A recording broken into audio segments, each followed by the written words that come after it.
5000 साल पहले एक आदमी ने चमकदार पीली सी चीज मिट्टी के नीचे छुपा दी। उसे भूख नहीं थी, उसे कोई टूल नहीं बनाना था, बस ये जानना था कि वो वहां है। आज भी लोग वही करते हैं, कपड़े बदल गए, इंस्टिंक्ट नहीं। इसका नाम है गोल्ड। और ये सच थोड़ा अनकंफर्टेबल है।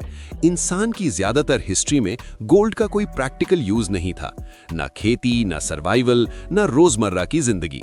गोल्ड का यूज था भरोसा, और वही भरोसा आज भी इकोनॉमीज, करेंसीज और पावर को हिला देता है। इसलिए ये कहानी आज इंपॉर्टेंट है, क्योंकि जब चीजें अनस्टेबल होती हैं, इंसान वापस वहीं जाता है जो उसे लगता है कि कभी धोखा नहीं देगा। चलो इसे 5 साल के बच्चे जैसे समझते हैं, लेकिन डम बनाए बिना। सोचो, तुम एक गांव में रहते हो, तुम्हारे पास गेहूं है, किसी और के पास दूध है, एक्सचेंज होता है।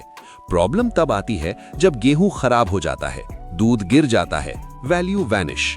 फिर किसी दिन किसी ने एक चमकदार मेटल उठाया, वो खराब नहीं होता, टूटता नहीं, जंग नहीं लगता और सबको रेयर लगता है। बस गेम चेंज। गोल्ड को वैल्यू इसलिए नहीं मिली क्योंकि वो खास था, गोल्ड को वैल्यू मिली क्योंकि लोगों ने डिसाइड किया ये खास है। रोम ने गोल्ड पे एम्पायर बनाया, इजिप्ट ने गोल्ड को भगवान से जोड़ दिया, राजा गोल्ड पे बैठे, फौजें गोल्ड के लिए मरी। गोल्ड ने एक काम किया, ट्रस्ट को सॉलिड बना दिया।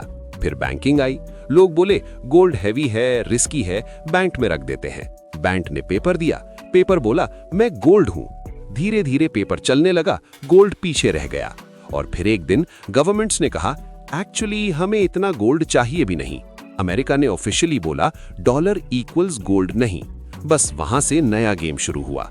अब पैसा किसी मेटल पे नहीं था, पैसा प्रॉमिस पे था, और प्रॉमिसेस उन्हें प्रिंट किया जा सकता है। गोल्ड का सप्लाई स्लो है, जमीन से निकलता है, मेहनत लगती है, टाइम लगता है। पेपर मनी का सप्लाई फास्ट है, एक बटन, एक डिसीजन। यही अनकंफर्टेबल मैथ है। गोल्ड लिमिटेड है, करेंसीज नहीं। इसलिए जब इन्फ्लेशन आता है, जब सिस्टम्स वॉबल करते हैं, जब ट्रस्ट क्रैक होता है, लोग वापस गोल्ड देखते हैं। फनी पार्ट, गोल्ड अभी भी कुछ नहीं करता, ना इंटरेस्ट देता है, ना ग्रोथ, ना कैश फ्लो, बस पड़ा रहता है। और फिर भी क्राइसिस में लोग उसे पकड़ के बैठ जाते हैं। पब्लिक हाइप कहता है गोल्ड सेफ है, अंडरलाइन रियलिटी ये है गोल्ड सेफ तब लगता है जब बाकी सब अनसेफ लगने लगे। ये ऑप्टिमिज्म का एसेट नहीं, ये डर का मिरर है। 5000 साल से जब इंसान फ्यूचर से अनश्योर होता है, वो पास्ट के एक शाइनी सिंबल पे भरोसा करता है। सवाल ये नहीं है कि गोल्ड वैल्यूएबल है या नहीं, सवाल ये है हम अभी भी उसी चीज पे भरोसा क्यों करते हैं जो सिर्फ इसलिए चल रही है क्योंकि हमेशा से चलती आ रही है। शायद गोल्ड इकोनॉमी की कहानी नहीं है, शायद ये इंसान के डर की कहानी है।